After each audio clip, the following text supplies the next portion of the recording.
I think people think that you have some idea, like this is what the master plan is going to be, and it doesn't work like that for us. I doubt it works like that for any band, really, but you get in there with a couple ideas, and it kind of takes you where it takes you, and it doesn't even become an album or feel like an album for a while until you get 6 or 7 songs semi together, and you can kind of see where it's going. But it's really just you're flying by the seat of your pants and doing the best you can.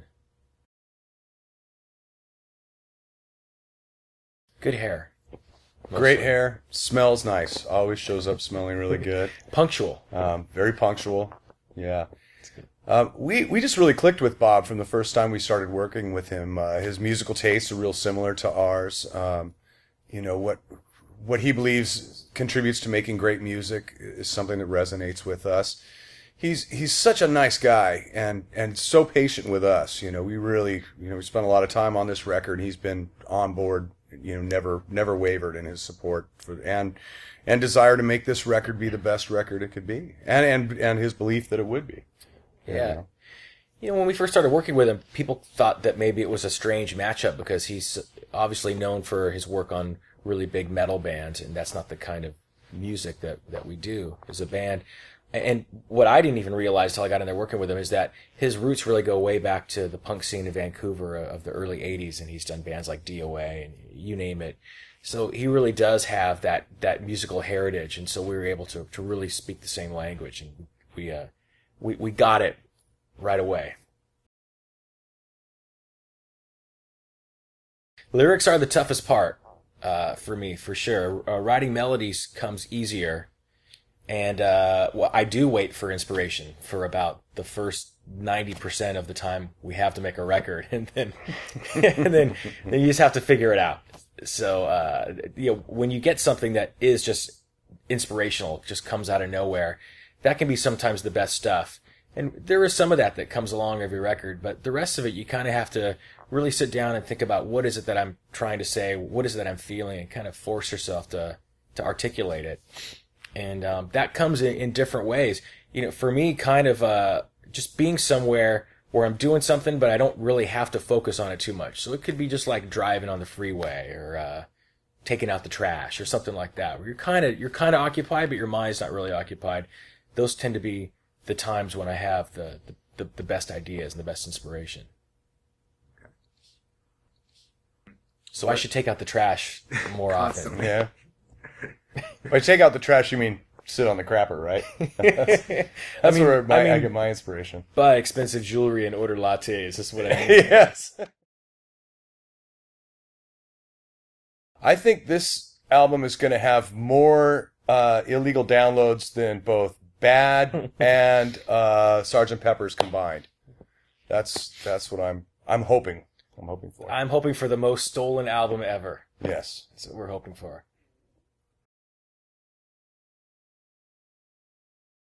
We're not content to rest on our laurels. We like to keep challenging ourselves.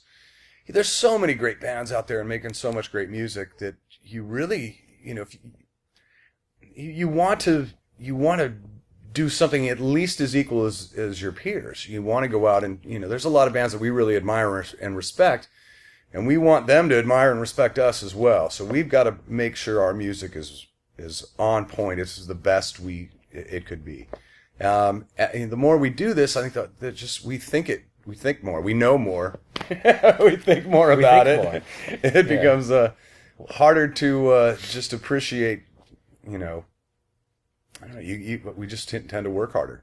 Our friend Scotty the other day said, "What album is this for you?" And I had to think about it for a minute. It's our 9th album, actually. So when you've done that many records, it's important to make sure you're offering something new or something interesting to listen to on a record.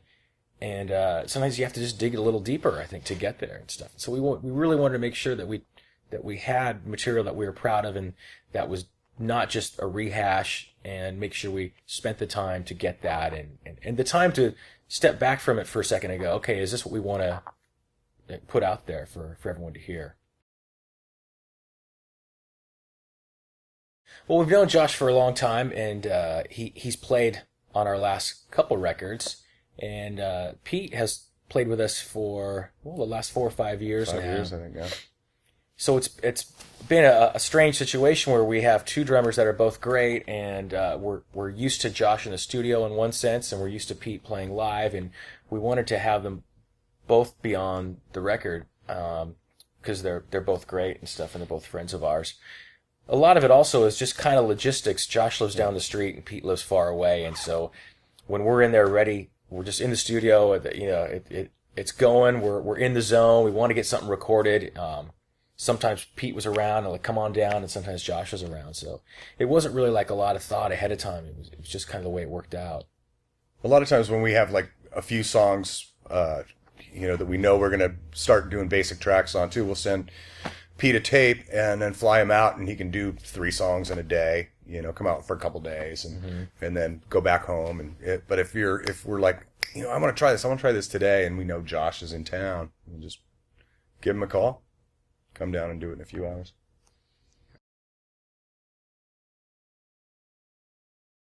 Earliest performance. We played at the high school.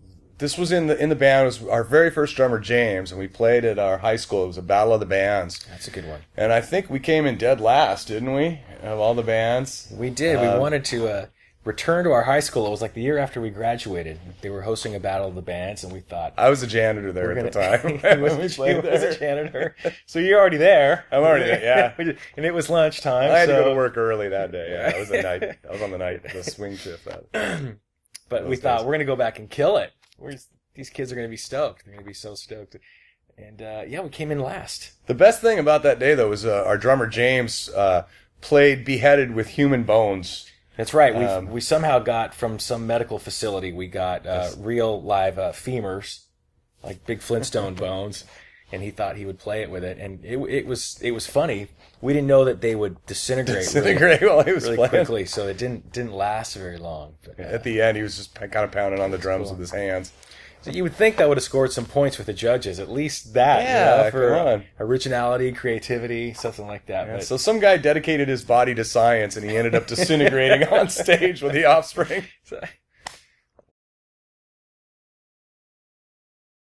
We love Orange County. We got the beach right there. That's huge for me. I love living near the ocean. I can't imagine moving more than 20 minutes away from the ocean. So growing up around that and wanting to live near that, and then our families. We have families around there. Sure, it's what we know and it's where we grew up and stuff. Yeah. We've written songs before that might seem critical of Orange County. People might say, well, why do you live here? But it's kind of like it's what you know and it's your home. You do write about the good and the bad, and it's kind of the whole thing is just part of the package. But at the end of the day, it's where we grew up. It's our home. So it's part of who we are. Yeah, no, definitely not. No, I love being in this band, and that's of course the most important thing to me. But I like to do different things. That's just what keeps things interesting for me. So it's not always about the band. And one thing I do on the side is I make hot sauce for fun. And I've been doing it for about 5 years. Pretty much sell it in Southern California. You can get it online. But it's just kind of a fun thing to take around, and other bands seem to like it. And it's just, I don't know, it's fun. It got me to meet Kobayashi, so that's right. That's worth it just there. Kobayashi, the famous competitive eater, of course, he came backstage once and he tried the hot sauce and he drank like a whole bottle in one shot. So said he could drink like 40 or something like that. So. Gosh, yeah, I don't know when I first wanted to be in a band. I started playing guitar to Ramones songs, acoustic guitar at the park. It was an excuse to go drink beer and play guitar with friends. And we'd play Who songs, Stone songs, Ramones songs, Clash songs. And then kind of hooked up with James, the first drummer. I started playing in a band with a couple other guys with him. And you joined. You were already starting a band with James, and then we kind of combined the two bands for a little bit. All right. First being exposed to punk for me was really it was the B-52s and Devo. I mean, that was considered punk when it kind of first started and stuff, and I thought it was cool. And then, of course, as time went on, I got into the Adolescents and the Ramones and Social Distortion and stuff like that. But I think it was when I heard TSOL when I finally decided, well, I really want to start a band. Like that was, I thought that was so cool. It's like I got to be part of that. I got to start a band.